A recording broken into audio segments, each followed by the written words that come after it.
buenas tardes y bienvenidos al canal de YouTube del Instituto Cervantes de Manchester y Leeds. Hoy tenemos el placer de acoger la conferencia La distopía como signo de nuestro tiempo, que será impartida por la profesora de la Universidad de Villanova en Pensilvania, Mercedes Juliá. La novela distópica es un género surgido en la primera mitad del siglo XX y que por razones obvias está de plena actualidad y con gran éxito de público. La distopía, por oposición a la utopía, nos muestra un mundo donde las contradicciones de todo tipo, sobre todo ideológicas, son llevadas hasta sus consecuencias más extremas. En ese sentido, la distopía explora una realidad actual con la intención de anticipar lo que puede ser la evolución de una sociedad en la que una intervención absoluta del Estado ejerce un control riguroso para garantizar lo que sería una sociedad organizada, feliz, conforme, pero donde el individuo no tendría ninguna capacidad crítica o también capacidad de disenso o de oposición a ese poder absoluto. En este sentido, la distopía, las novelas distópicas tienen algunos elementos recurrentes que vamos a encontrar en la gran parte de las mismas. Estas características son la deshumanización, el totalitarismo, el control y el uso de la tecnología o también el impacto climático. Una sociedad privada de libertades que al final es una auténtica pesadilla. Los autores que han tratado de la distopía a través del análisis de estas realidades, realmente lo que querían y lo que quieren es hacer una llamada de atención para que se evite el llegar a escenarios totalitarios en los que, como ya dije, en aras de construir supuestas sociedades perfectas o utópicas, realmente lo que se consigue es una distopía, todo lo contrario. Al hablar de la novela distópica, bueno, pues nos vienen a la mente algunas novelas como 1984, Un mundo feliz o Fahrenheit 451. En el ámbito de la novela distópica en castellano, hay una excelente obra del argentino Adolfo Bioy Casares, La invención de Morel, que fue escrita tan pronto como en 1940 y en la que el autor nos mostró una distopía científica en la que Morel, un científico que es el protagonista de la novela, simula una tecnoutopía en la que se piensa en la inmortalidad y se escenifica la inmortalidad del protagonista junto a su almohada virtual Faustine. La máquina de Morel genera una suerte de realidad virtual, y estamos hablando del año 1940, en la que la tecnología realmente lo único que produce es un escenario realmente espeluznante. Pues bien, para hablarnos de la distopía, de su actualidad en la novela del siglo XXI, contamos, como ya dije, con la profesora Mercedes Juliá, que es catedrática de estudios hispánicos en la Universidad de Villanova, en Pensilvania, Estados Unidos, y que está especializada en la poesía contemporánea. Destaca su labor en el estudio de la obra, sobre todo de Juan Ramón Jiménez, y también en la novela histórica posmoderna. Entre una larga lista de obras publicadas, mencionaré a continuación las más destacadas. El universo de Juan Ramón Jiménez, un estudio del poema Espacio. Las ruinas del pasado, aproximaciones a la novela histórica posmoderna. De la nueva luz, en torno a la poesía última de Juan Ramón Jiménez. También ha publicado ediciones críticas de dos libros inéditos de Juan Ramón Jiménez, Tiempo y Vida. Es un placer tenerla aquí esta tarde con nosotros para hacernos reflexionar sobre un tema tan de actualidad como la distopía, su presencia en las novelas, y que nos va a ayudar a reflexionar a nosotros también sobre algunos de los desafíos fundamentales que tiene la sociedad contemporánea. Muchísimas gracias a todos los que nos están escuchando por su atención y espero que disfruten de la conferencia. Muy buenas tardes, soy Mercedes Juliá y estoy encantada de poder dar una conferencia para el Instituto Cervantes de Manchester. Hace varios años que me invitaron y he estado intentando ir, pero siempre ha ocurrido algo que por razones de tiempo, etcétera, lo dejaba para un poco más tarde, hasta que ahora, como podemos hacerlo vía Zoom, es mucho más fácil y así puedo, si no estar allí presente, en presencia, por lo menos estar con vosotros y hablaros de un tema que a mí me interesa bastante. En primer lugar, quiero darle las gracias al director del Instituto Cervantes en Manchester, al señor Pedro Eusebio, y a Carlos Pupillo, que se ha portado magníficamente y que ahora me ayuda con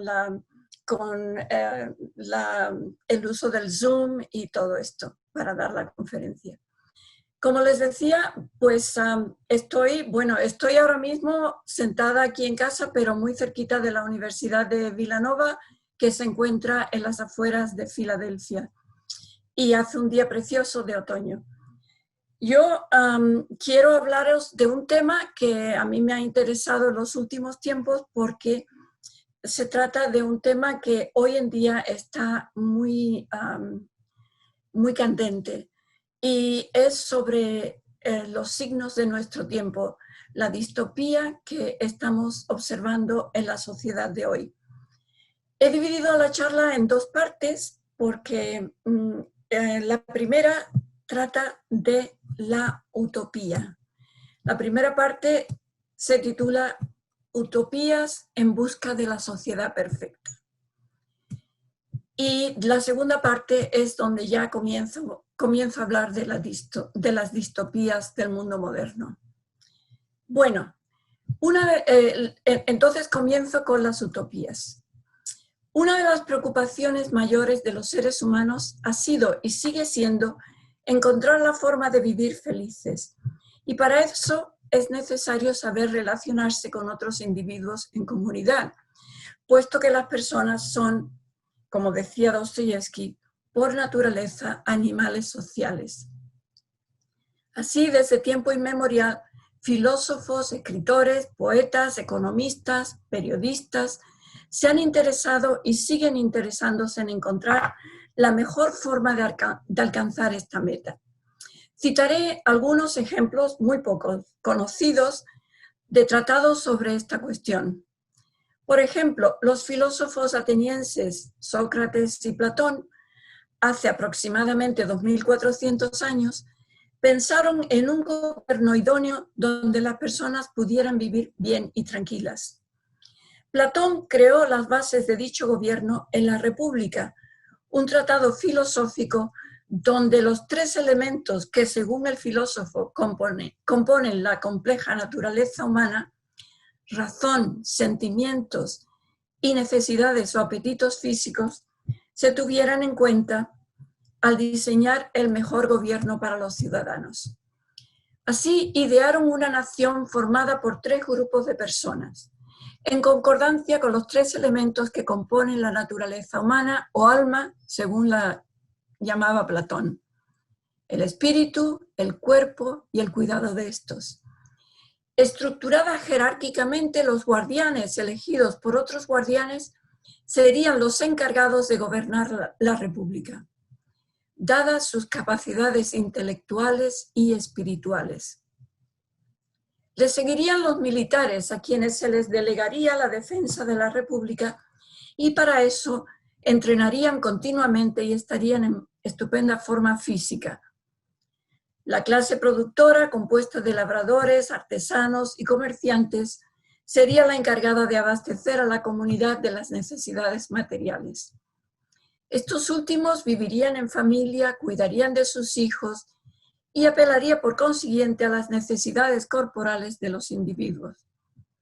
Tanto militares como productores estarían bajo la tutela de los guardianes, los cuales vivirían aparte, dedicándose exclusivamente al estudio, al cultivo de las virtudes y a obtener experiencia durante más de la mitad de su vida antes de ejercer la profesión de gobernantes. sin derecho a ninguna propiedad privada, ni a casarse, ni a tener una vida familiar.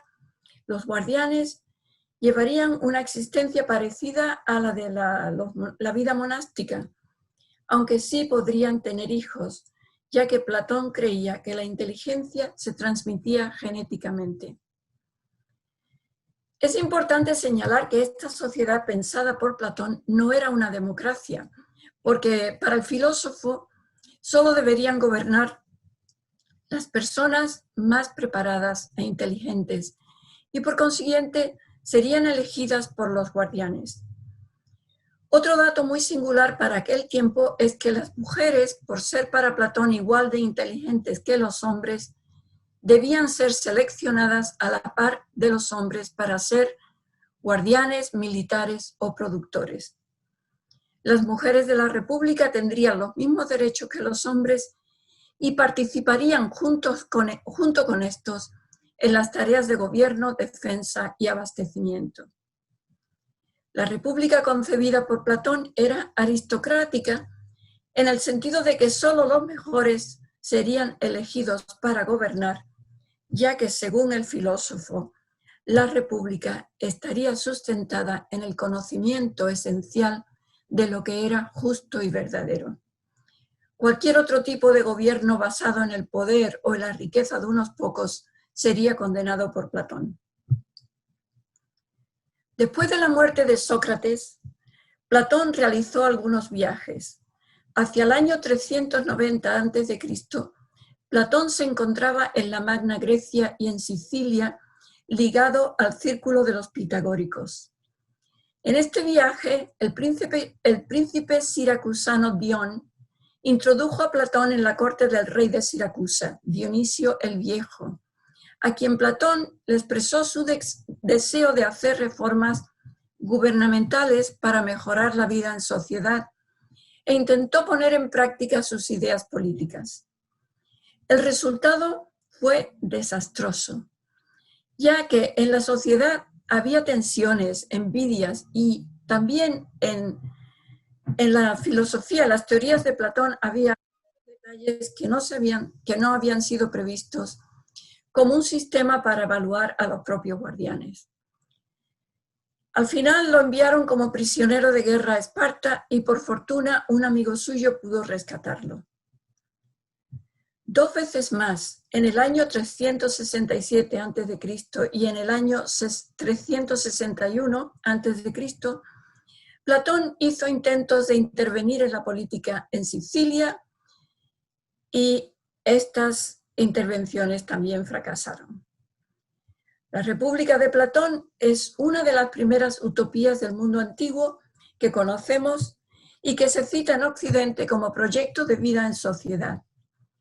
Le siguen otras muchas, pensadas por filósofos de diferentes lugares del planeta, con el mismo fin de encontrar un sistema de gobierno ideal para las personas.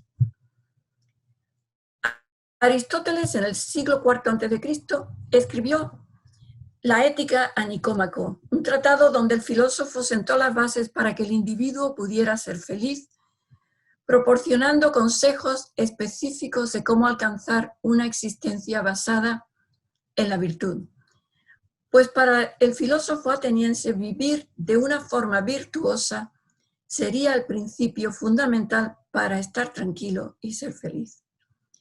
La ética de Aristóteles enfoca en el individuo y en cómo alcanzar ese estado de bienestar y tranquilidad en la sociedad. Le sigue otro tratado, La Política, donde el filósofo expone formas de encontrar el mejor gobierno entre las personas que componen una sociedad. Pero Aristóteles no creó una utopía como hizo Platón, simplemente dio algunos consejos a los gobernantes del mundo antiguo para que hicieran las cosas de forma que tuviera más sentido en aquel momento. Hubo otros muchos filósofos que escribieron sobre la importancia del gobierno en el mundo.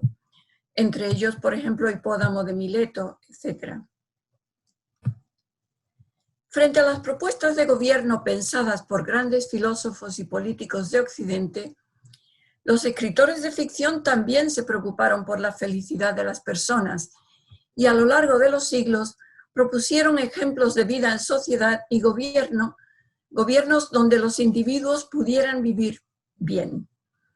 Hay un subgénero de ficción dedicado a la creación de una sociedad ideal que lleva el nombre de Utopía, título de la primera novela que trata este tema y que fue escrita por Thomas More en el siglo XVI.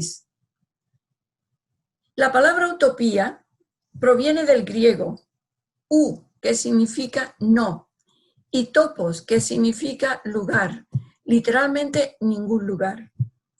La novela de More es una sátira sociopolítica escrita en latín como reacción a la Europa cristiana de su tiempo, gobernada, según More, por la codicia y ambición de unos pocos.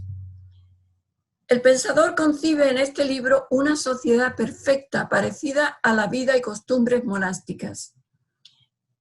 El autor había sido monje cartujo durante un tiempo y concebía muy bien la vida en comunidad. Su novela tiene lugar en una isla remota al sur de Brasil, donde las personas se dedicaban a la agricultura. Habitaban en casas sin cerrojos, comían todos juntos en comedores públicos y vestían todos iguales. La medicina era gratis y no existía la propiedad privada. Había reglas claramente establecidas para el buen gobierno de la isla. Por ejemplo, las personas podían casarse, pero las relaciones sexuales antes del matrimonio estaban prohibidas y el delito se pagaba con el celibato de por vida. Los niños los criaba el Estado. En fin, una vida en comunidad parecida a la de las comunidades religiosas de aquel tiempo. El artífice de esta vida en comunidad en la novela se llama Rafael Izolodei, que en griego significa experto en el sinsentido, y es presentado como un fanático reformista radical. Esta novela fue muy influyente a lo largo de los siglos siguientes y tuvo numerosos imitadores. Por ejemplo, la novela New Atlantis de Francis Bacon, publicada póstumamente en 1626, donde se describe una sociedad ideal, aunque más parecida a una ciudad universitaria en la que los ciudadanos llevaran a cabo una actividad investigadora constante. En su ensayo sobre el origen de la desigualdad entre los hombres, de 1754, voy a hablar de otro gran filósofo, Jean-Jacques Rousseau, pensando en la sociedad de su tiempo que estaba dividida entre los muy ricos y los pobres, se preguntaba cómo habría sido el mundo primitivo. Según el filósofo, seguramente los salvajes habrían formado grupos para ayudarse mutuamente y así conseguir comida y poder defenderse de otros animales peligrosos. La idea de la propiedad privada no formaba parte de la naturaleza humana, según el filósofo, sino que ésta más bien fue originándose progresivamente. Así dijo, y cito, el primer hombre que habiendo cercado un trozo de terreno dijo, esto es mío, y encontró a otras personas inocentes que lo creyeron, fue el verdadero fundador de la sociedad civil. Fin de cita. Para entonces, añade Rousseau, las personas seguramente habrían conseguido unos conocimientos considerables que se habrían pasado de generación en generación. Y esta inteligencia, resultado de un desarrollo progresivo, les dio a los seres humanos superioridad sobre el resto de los animales. Porque Rousseau, contradiciendo a Hobbes y a otros filósofos coetáneos suyos que pensaban que las personas primitivas eran intrínsecamente malvadas, creía por el contrario que las personas nacen sin ideas preconcebidas del bien ni del mal, y que no es hasta que viven en comunidad que estas ideas van formándose. Por eso, para Rousseau, vivir en sociedad era fundamental para el bienestar o la infelicidad, si se hacían malas cosas, de la raza humana. El ensayo termina más o menos haciendo explicando cómo funcionaría, según Rousseau, el mundo antiguo.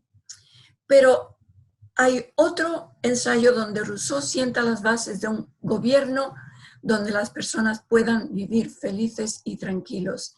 Y este es el muy conocido Contrato Social, publicado en 1762, un tratado que aún hoy es relevante y que sentó las bases de la democracia según la conocemos hoy.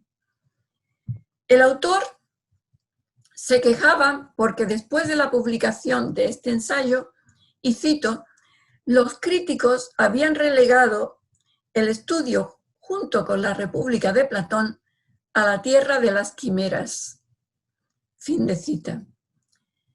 Pero como explicó Rousseau, el contrato social no era una aportación más a la literatura utópica, sino un ensayo en ciencias políticas. Rousseau aseguraba que se había basado para escribirlo en el modelo de constitución de la ciudad de Ginebra, que él respetaba, y en la experiencia de sus ciudadanos. Y esto era cierto, aunque el contrato social incluye además otras ideas sacadas de los modelos greco-romanos que para Rousseau eran especialmente atractivas. Por ejemplo, pueden observarse nociones basadas en la sociedad de Esparta, ya que Licurgo, en el año 820 a.C., introdujo reformas que impulsaron las tres virtudes por las que se reconocen a los espartanos todavía hoy: igualdad de derechos, aptitud militar y austeridad. A Rousseau le interesaban estas ideas, especialmente porque Esparta siguió siendo austera durante muchos años, sin importarle el esplendor del resto del imperio. Y eso era especialmente atractivo para Rousseau, cansado del despilfarro y arrogancia de la aristocracia francesa del siglo XVIII. En el contrato social, el gobierno que propone Rousseau es voluntario. Las personas deciden unirse para formar una sociedad donde cada uno, por separado, está dispuesto a ceder parte de sus libertades individuales a cambio de obtener protección y seguridad al pertenecer a un grupo. Las ideas de Rousseau sobre la libertad individual contradicen las de algunos de los filósofos reconocidos y contemporáneos suyos, como Thomas Hobbes y John Locke.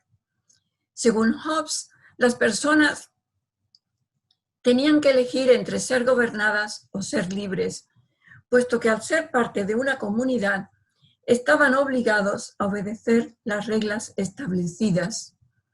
Para Rousseau, autoridad y libertad iban juntas, pues las reglas del gobierno serían formuladas por el grupo mismo, y así la autoridad eran todos ellos.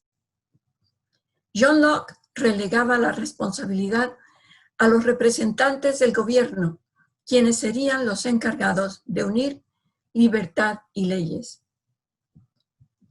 Pero para Rousseau la libertad individual era fundamental para vivir bien y en armonía con la comunidad, y consistía no tanto en hacer lo que cada uno quisiera, sino en no estar sujeto a la voluntad de otras personas, ni someter la voluntad de otros a la de uno mismo. Y así dijo, y cito, no hay libertad sin leyes ni cuando una persona actúa por encima de la ley, pero si obedecen solamente las leyes impuestas por los mismos ciudadanos y gracias a la fuerza de la ley no hay que obedecer a ningún individuo. Fin de cita. Esto lo dice Rousseau en Cartas desde la montaña, otro ensayo que escribió a partir del contrato social. Más aún, y a nivel individual, Rousseau había explicado en el capítulo 4 de Émile, su tratado sobre la educación, que el ser humano, compuesto de conciencia y cuerpo, podía sentirse libre solo cuando la conciencia gobernara las pasiones del cuerpo y no viceversa. Y cito a Rousseau, Sé por experiencia, dijo, que la conciencia persiste para actuar según el orden dictado por la naturaleza, a pesar de las leyes de los hombres. Fin de cita. Esta idea es de suma importancia si las personas quieren vivir en paz con ellos mismos y con los demás, según explica Rousseau. Más aún, hay que tenerlas en cuenta al pensar en cualquier sistema de gobierno para que éste tenga éxito. Rousseau, no obstante, y al igual que Platón, no creía en un sistema democrático, porque para él solo deberían gobernar los más preparados y hacerlo con rectitud, capacidad y virtud. Es lo que Rousseau llamó una aristocracia elegida, que se contraponía a la aristocracia heredada, que sería para Rousseau la peor forma de gobierno, ya que era la que gobernaba en Francia en aquellos tiempos y que Rousseau conocía muy bien. Las ideas de Rousseau sobre la forma de un gobierno ideal fueron muy populares en la Europa de finales del siglo XVIII. Contribuyeron a terminar con la aristocracia en Francia y sentaron las bases para la creación de la clase media en Occidente. Más tarde, también sentaría las bases para la creación de la democracia. Asimismo, y aunque Rousseau era una persona sencilla que despreciaba los ideales materialistas, sí creía en la propiedad privada, ganada con el trabajo y el esfuerzo. Estas ideas tuvieron gran influencia en algunos pensadores posteriores a él. Ahora voy a mencionar a algunos de estas influencias de pensadores que fueron muy diversos y que han tenido gran repercusión, las ideas de ellos han tenido gran repercusión en la sociedad que vivimos hoy. Las ideas de Rousseau pues fueron muy populares para filósofos como Karl Marx, que las utilizó para sus propios fines, como era el de establecer las normas de un sistema en el que no existiera la propiedad privada, pero a cambio todos deberían obedecer las reglas creadas por un grupo de gobernantes. Las ideas de Marx tuvieron asimismo una gran repercusión en Occidente. Y basándose en las teorías marxistas, el escritor ruso Chernyshevsky publicó una novela llamada What is to be done? ¿Qué debemos hacer? Escrita en 1863. Una utopía que describe una sociedad donde las personas se rigen por principios racionales y científicos incuestionables y necesarios para que todos vivan bien con las necesidades materiales cubiertas. El deber de los intelectuales, dijo Chernyshevsky, era educar a las masas rusas hacia dicho sistema. Esta obra inspiró a varias generaciones de revolucionarios rusos, tanto populistas como nihilistas como marxistas. En la actualidad, la novela es citada especialmente porque Dostoyevsky publicó otra novela al año siguiente, en 1864, titulada Las notas del subsuelo, en respuesta a la obra de Chernyshevsky. El narrador de las notas está en desacuerdo con una sociedad totalitaria como la propuesta por Chernyshevsky, ya que, según explica Dostoyevsky, su autor había diseñado un sistema de gobierno pensado racionalmente, sin tener en cuenta la complejidad de la naturaleza humana. Según Dostoyevsky, las personas, además de ser animales racionales, tienen una parte instintiva que puede parecer ilógica y caprichosa, pero que, sin embargo, es importante para que estos sean libres, se sientan libres y bien. Por consiguiente, crear una sociedad por unos cuantos, sin considerar la parte instintiva del ser humano, significaría, según expresa Dostoyevsky, forzar a la población a obedecer las ideas de otras personas y, por consiguiente, a sentirse forzados y mal. El narrador de Dostoyevsky propone como ejemplo un dolor de muelas, que a veces el que lo padece dice, parece disfrutar porque anda tocándose continuamente la muela que le duele. Y esto coincide con las ideas de Rousseau sobre la libertad y la conciencia individual mencionadas anteriormente y que Dostoyevsky conocía y admiraba. Las personas, según Dostoyevsky, no son como las hormigas. Tienen otras exigencias espirituales que hay que tener en cuenta al pensar en la mejor forma de vivir en comunidad. Por ejemplo, para que las personas vivan bien y en comunidad, dice Dostoyevsky, hay que tomar en cuenta ese rasgo de la naturaleza humana que no es lógico, porque no tiene lógica que una persona siga tocándose la muela que le duele. Es un rasgo instintivo y es un rasgo, pues, caprichoso.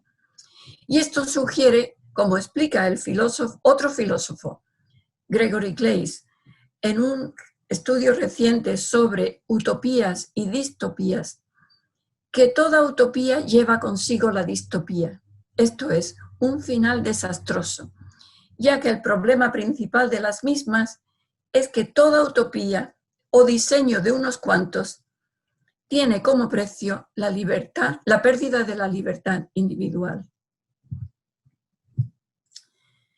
El sistema propuesto por Marx y seguido por Chernyshevsky llegó a implantarse en numerosos países del planeta durante mediados del siglo XX, lugares como Rusia, China, Camboya, Cuba y numerosos países de la Europa Oriental. Vargas Llosa llama retorno a la tribu a los sistemas comunistas donde, como explica el escritor peruano, está en juego la negación del individuo como ser soberano y responsable a la condición de parte de una masa sumisa a los dictados del líder. Esto lo dice Vargas Llosa en un libro reciente que se llama La llamada de la tribu. Estos gobiernos totalitarios, explica Gregory Claeys, no han traído la felicidad a las personas y en algunos países la experiencia ha sido bastante difícil y terrorífica para la ciudadanía, como por ejemplo en la Rusia de Stalin, la China durante el gobierno de Mao Zedong, Alemania con Hitler y Camboya durante el gobierno de Pol Pot, entre muchos otros países. Gregory Claeys dedica la segunda parte de las 3 que componen su estudio sobre la distopía a exponer con ejemplos específicos y bien documentados los cruentos métodos de tortura que se usaron en estos países para someter y controlar a la población en el sistema totalitario creado. En Alemania, estos métodos fueron utilizados con solo parte de su ciudadanía, en este caso torturando y exterminando a los judíos que se convirtieron en los chivos expiatorios del gobierno nazi. Pero las teorías de Rousseau también fueron importantes para que otros filósofos sentaran las bases de una democracia liberal donde los individuos, tratados con respeto y libertad, pudieran alcanzar una calidad de vida desconocida hasta entonces. Así, pensadores como Adam Smith, en su tratado sobre las teorías, la teoría de los sentimientos morales, de 1759, José Ortega y Gasset, en La rebelión de las masas de 1925, y Karl Popper, en La sociedad abierta y sus enemigos, de 1945, entre muchos otros pensadores, concibieron una sociedad donde las personas no tuvieran que renunciar a su individualidad ni a su forma de pensar y de actuar para formar parte de una sociedad.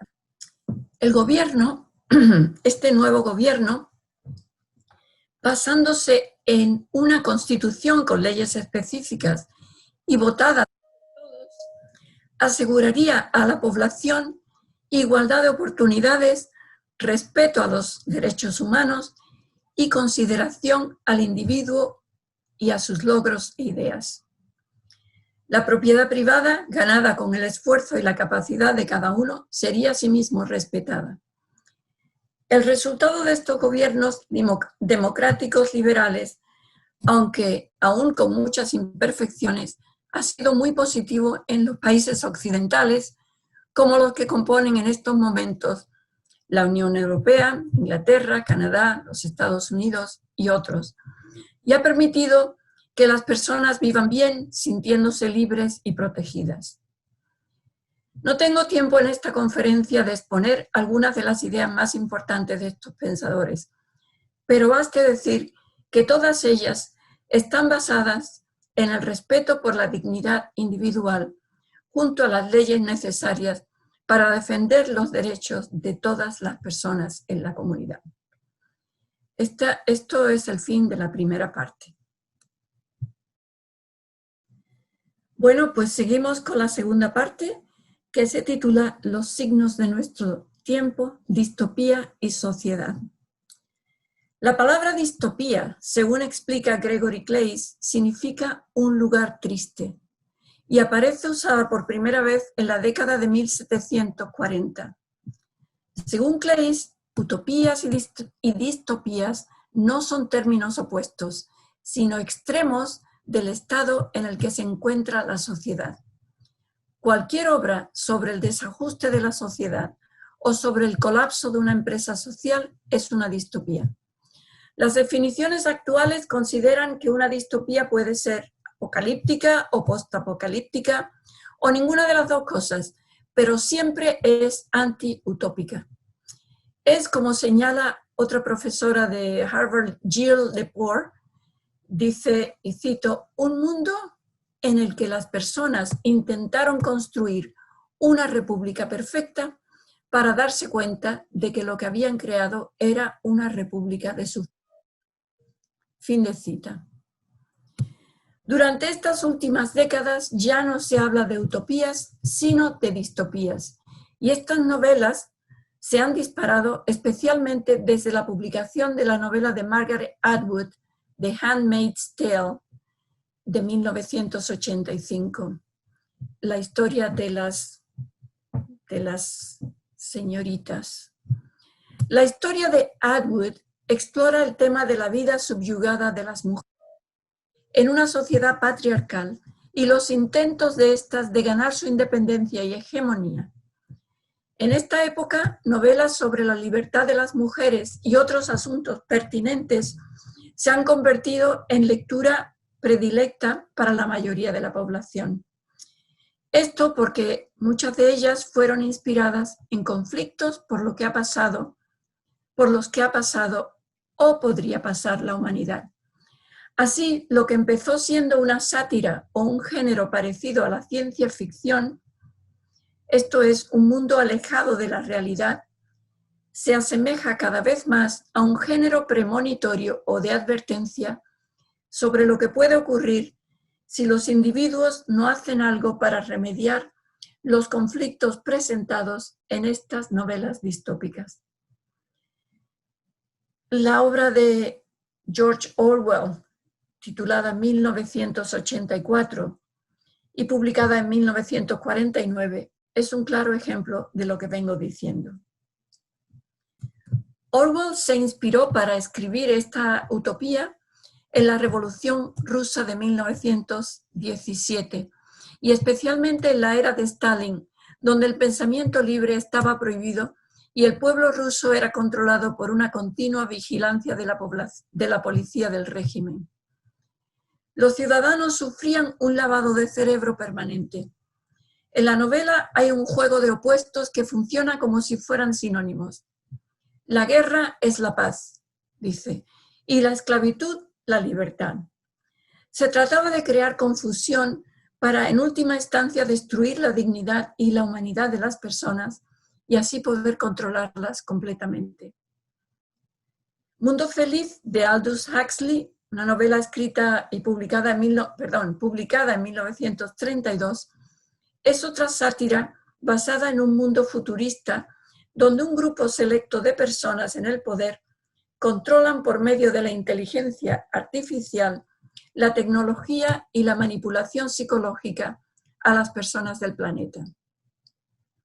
Las dos novelas, la de Orwell y la de Huxley, tuvieron una gran difusión como distopías alejadas de la realidad social, durante algunos años, aunque más tarde se han conocido los métodos utilizados por los gobiernos de Stalin, Mao Zedong, Pol Pot y Hitler, y estas novelas se quedan en pañales comparadas con los horrores reales vividos por millones de personas en esos países y que están muy bien documentados en el libro de Claeys. Las novelas distópicas de hoy se centran en temas parecidos a lo que ocurre en la sociedad y sirven como premonición o advertencia de lo que puede pasar si no cambian las cosas a tiempo. Por ejemplo, Kazuo Ishiguro en 2005 publicó la novela No me dejes nunca, Never Let Me Go. Aquí expone las posibilidades aterradoras que pueden traer los abusos de la medicina actual. En esta historia se han creado clones para que los ricachones del mundo tengan donantes de sus propios órganos y así una vida longeva. Esto a expensas de los pobres clones que son tan humanos como ellos y con sentimientos idénticos a los de sus modelos. Con gran maestría, Ishiguro hace hincapié en los sentimientos de estos chicos clonados que no saben ni entienden por qué sus vidas son cortas ni por qué están destinados a donar órganos cuando los llamen para cualquier tipo de extirpación. El escritor ganó el Premio Nobel de Literatura por esta distopía y por su obra completa en 2017. Otra gran escritora, Doris Lessing, fue la primera persona en ganar el Premio Nobel en 2007 por una novela distópica, Las memorias de un sobreviviente, de 1974, The Memoirs of a Survivor. La novela transcurre en Gran Bretaña durante un tiempo futuro, cuando la sociedad se está desintegrando debido, no se sabe a qué. Bien podría ser una epidemia como la que tenemos ahora mismo. Las calles empiezan a ser gobernadas por pandillas de malhechores que roban y roban a los transeúntes. Sin embargo, en la novela hay algunas personas inmensamente ricas que llevan una vida de lujo al margen de lo que está pasando en la sociedad.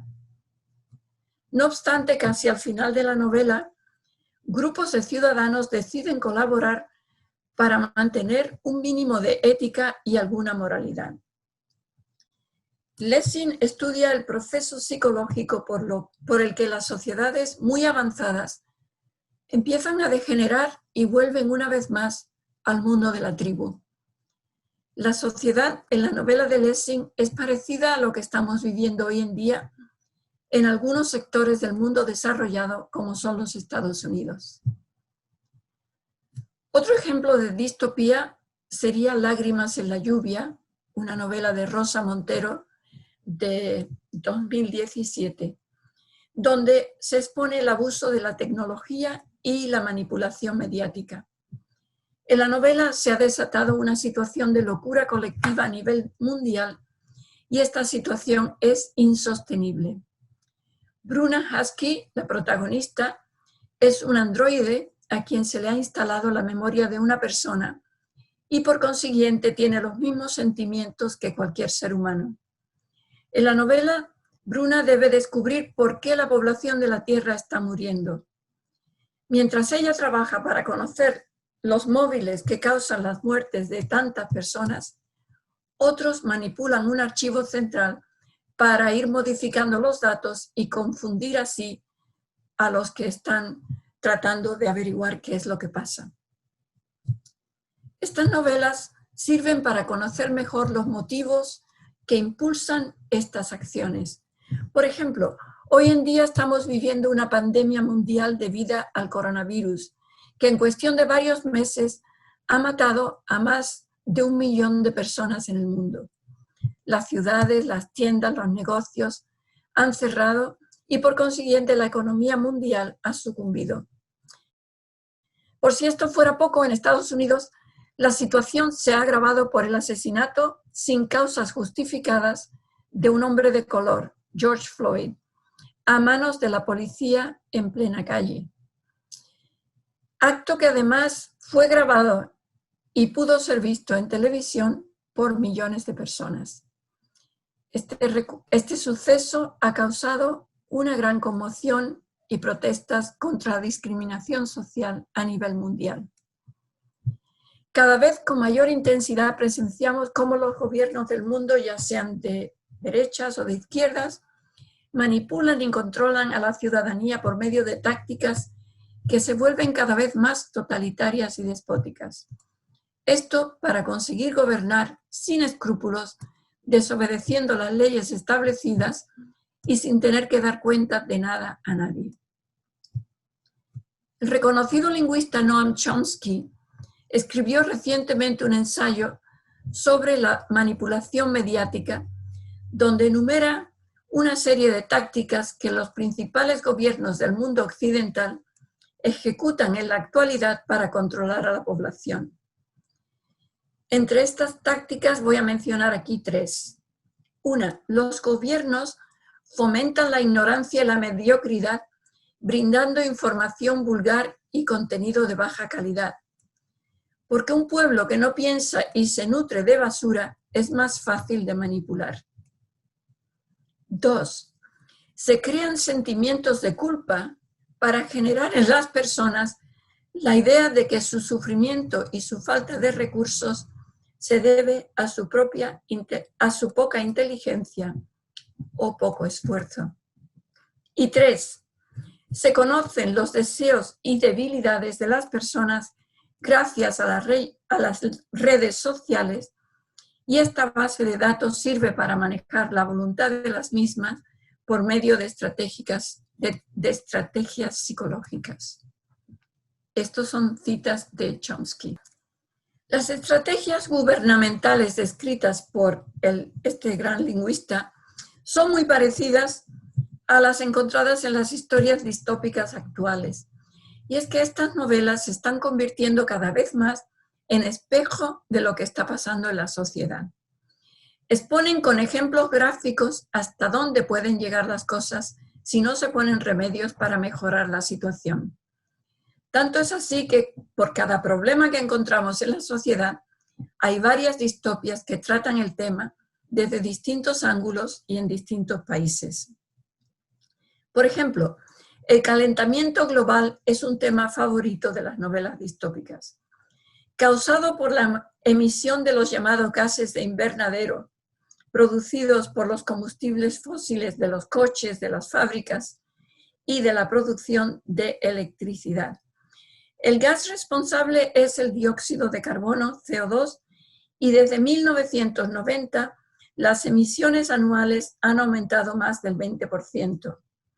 Así, y mientras los científicos estudian cómo controlar este efecto, las ciudades costeras y los bosques están en riesgo de desaparecer, ya que las capas de hielo de lugares como Groenlandia y Antártida comienzan a derretirse y el agua sobrante está aumentando considerablemente el nivel del mar, causando la pérdida de terreno de la Tierra. Estos son datos de la National Geographic Society. El relato Algarete de Emilio Bueso, por ejemplo, trata de un momento en la historia del planeta cuando los glaciares se han descongelado y la tierra y las montañas han sido tragadas por el mar. Los sobrevivientes viven en pateras, barcas o tablas, dando vueltas sin rumbo alguno en el mar, buscando un trozo de tierra donde poder establecerse. Los dos protagonistas del relato son niños, Manuel, que vive con su padre en una patera, y Santiago, que está solo porque ha perdido a sus padres y a su abuelo, que decidió tirarse al mar y suicidarse. Santiago va de barca en barca para encontrar algo que cambie su vida. Un día es tragado por una tormenta mientras nadaba de una barcaza a otra. Manuel también murió otro día al ser atrapado cuando quiso cazar a un pajarraco para cocinarlo y el animal lo apresó entre sus garras y lo despedazó en el aire. La muerte de estos niños es presentada por separado sin darle la mayor importancia. El relato continúa sin protagonistas, aunque Santiago sigue dando vueltas en el agua, solo que ahora ya no vive. El agua además está llena de basuras, porque contiene todos los desechos de los habitantes de la tierra. Emilio Bueso sienta el tono apocalíptico del cuento con un narrador en tercera persona que describe lo que pasa sin ofrecer juicios alguno, sin ofrecer ningún juicio. Su silencio y unas pocas imágenes son más elocuentes que cualquier descripción para expresar la angustia de las personas que al no saber qué hacer ni dónde ir, siguen dando vueltas en las barcas para no morir. Camp Century es otro relato, este de Mark Pastor, donde algunas personas viven en el Ártico en un refugio antiatómico del mundo anterior. Están escondidos en el subsuelo bajo la nieve porque tienen miedo de ser exterminados por el sistema absolutista de los Veges, unos seres que habitan la Tierra en este momento. Para no perder su capacidad de pensar o de soñar, los residentes de Camp Century pasan el día leyendo y escribiendo. De vez en cuando también salen a explorar de incógnito los lugares del planeta que ahora están habitados por los Veges para robar comida y artículos necesarios para su comunidad. Así describe el lugar este narrador. Más allá de Camp Century estaban las ciudades, los hospitales, los centros comerciales, pero ellos en Camp Century era el último reducto de lo que quedaba de humanidad. Fin de cita. La mujer de Lot, un relato de Elia Barceló, habla de los habitantes que viven ahora en Ideia, un planeta cercano a la Tierra, y que está habitado por terrícolas que decidieron irse allí debido a la superpoblación del planeta Tierra. Desde entonces, los habitantes de la Tierra han desaparecido a causa de un bombardeo del que ninguno pudo salvarse. Las personas, los terrícolas, ahora los únicos que quedan están en este otro planeta llamado Ideia. La protagonista de este relato se llama Julia y es madre y esposa de una familia que vive allí. Ella se siente muy angustiada porque en este lugar despoblado no hay vegetación alguna y las distancias son enormes. Las personas viven alejadas unas de otras y Julia echa de menos su vida en Madrid, donde la ciudad estaba llena de amenidades y su familia vivía cerca.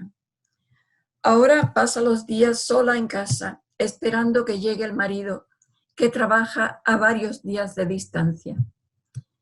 Ideia es controlada por un grupo llamado los Sopis, que son los que crean las reglas de la comunidad, trasladan a los hijos de los habitantes una vez que llegan a la mayoría de edad a distintos lugares de este nuevo planeta para intentar poblarlo. A los Sopis no les importa si estas personas que viven allí son felices o no. Se trata de sobrevivir y por eso una de las reglas es no pensar en la vida que tuvieron en el pasado antes de ir a Ideia. Pero Julia no puede dejar de hacerlo y al final muere de soledad y de pena.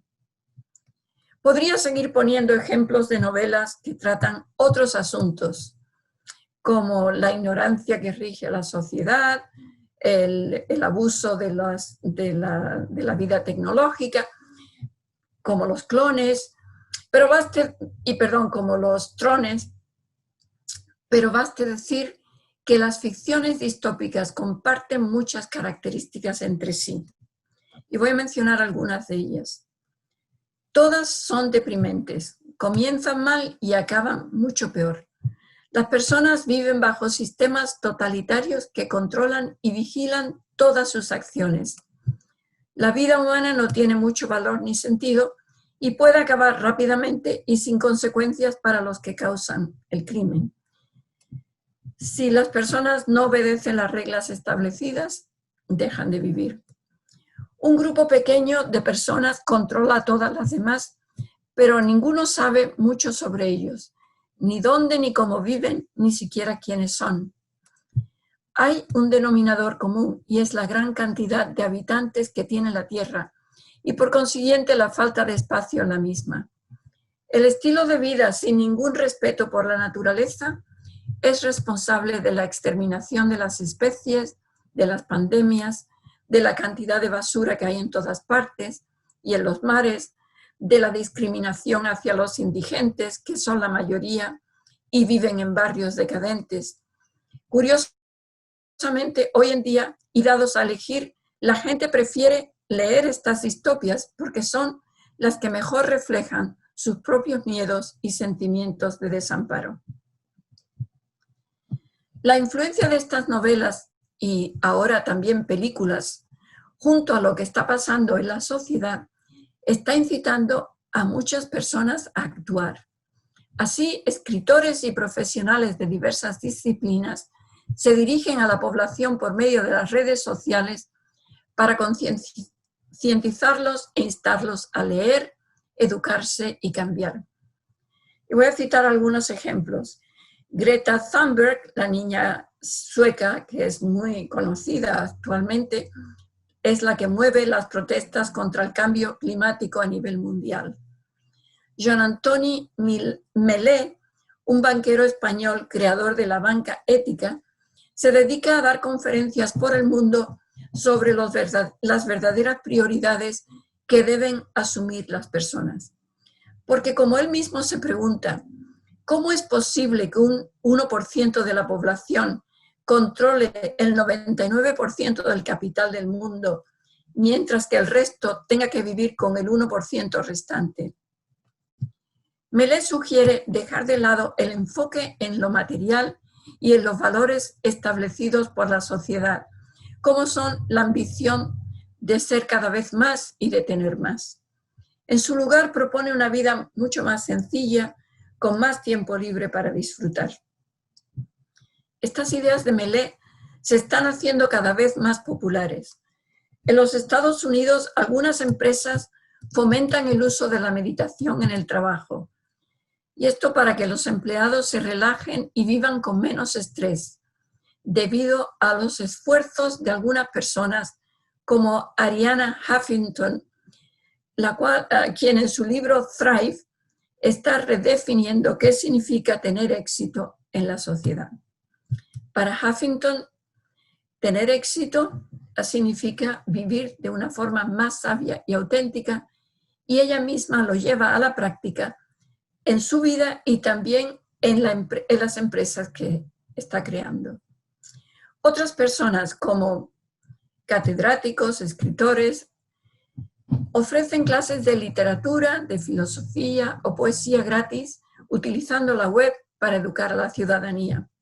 Por ejemplo, Antonio Muñoz Molina, Rosa Montero, Mario Vargas Llosa y tantos otros dan conferencias, escriben libros y dedican tiempo para educar a la población, introducir otros hábitos y acabar con esta situación mundial a la que se ha llegado por la falta de preparación de la mayoría, por seguir los valores materialistas que proponen los medios, por no protestar ni exigir a los gobernantes un cambio de prioridades y una actitud ética que restablezca la justicia social, la salud y el bienestar de la población del planeta.